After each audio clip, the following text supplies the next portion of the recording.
দেখি মামা, একটু ঘাট সোজা করো।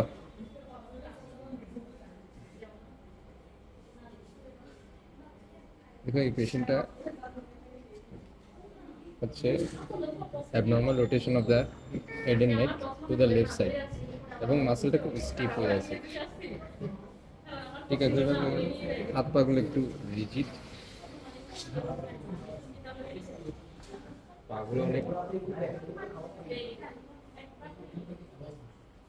রিজিড হয়ে আছে।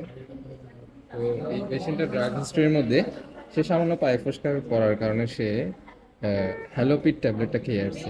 ঠিক আছে, তো তারপর থেকে নাকি তার এই ঘাড়গুলো বাঁকা হয়ে যাচ্ছে, হাত পা শক্ত হয়ে আসতেছে, কথা বলতে পারতেছে না। এটা আমরা ডায়াগনোজ করলাম it's the case of drug induced extrapyramidal symptoms. একদম ক্লাসিক্যাল ফিচার, এটা হচ্ছে ডিস্টোনিয়া। হ্যাঁ, ড্রাগ ইনডিউসড ডিস্টোনিয়া। ঠিক আছে, তো এই পেশেন্টটা গতকাল আমরা ভিডিও করেছিলাম, একটা ভিডিওতে দেখা গেছিল তার ঘাড় বাঁকা হয়ে যাচ্ছিল। ঠিক আছে, তো সে হ্যালোপিড ওষুধ খেয়েছিল। তো আমরা আসার পরে আমরা ইনজেকশন পারক্লিন ইন্টারমাসকুলার দিছি। এরপর থেকে পেশেন্ট ইমপ্রুভ। তখন কিন্তু সে কথা বলতে পারতেছিল না। ঠিক আছে, তোমার নাম কি বলো তো বাবা?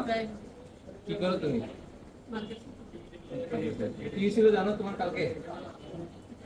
কি ছিল? আমার একটা বাচ্চা করছিল, তারপর ক্লাসের ভিতরে দাঁড়াইছি। হ্যাঁ তারপর আমার মনে হচ্ছে আমার ট্যাং হাত দিয়ে দিচ্ছে, আবার নিমিনিম করে ট্যাং মারি দিচ্ছে। মানে হাত পা শক্ত হয়ে আসতেছে, হাড়ে কোনো সমস্যা হয়নি? কি হচ্ছিল? এইভাবে তো আপনা আপনা আপনি চলে যাচ্ছিল, মনে হচ্ছিল ঘাড়টা ছিঁড়ে যাচ্ছে, কেউ টান দিচ্ছে এরকম। আর ওষুধ খাবে ফার্মেসি থেকে? না। হ্যাঁ, ডাক্তারের কাছে আসবে? ঠিক আছে, এই যে পেশেন্ট এখন ইমপ্রুভ।